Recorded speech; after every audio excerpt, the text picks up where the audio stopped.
విడాకులు తీసుకుని ఒంటరిగా ఉంటున్న వివాహితకు మాయమాటలు చెప్పి ఆమెను నమ్మించి వివాహం చేసుకుని అనంతరం అవసరాల కోసం అంటూ ఆమె వద్ద ₹1,00,00,000 తీసుకుని తర్వాత ముఖం చాటేసి మరో వివాహం చేసుకున్న వ్యక్తిని ఒంగోలు పోలీసులు అరెస్టు చేసి కోర్టుకు తరలించారు.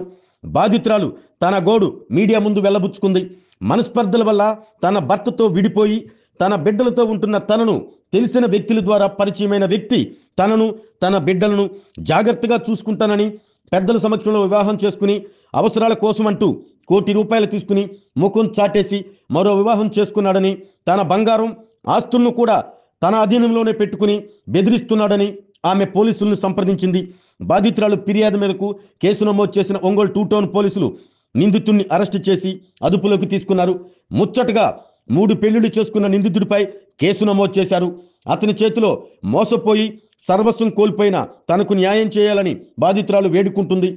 తన నగ్న చిత్రాలను తీసి బెదిరిస్తూ బ్లాక్మెయిల్ చేస్తున్న తన భర్త, తనను వేధిస్తూ ఉన్న భర్త తరపు బంధువులపై చర్యలు తీసుకుని తన సొమ్మును తనకు తిరిగి ఇప్పించాలని బాధితురాలు పోలీసులకు విజ్ఞప్తి చేస్తుంది.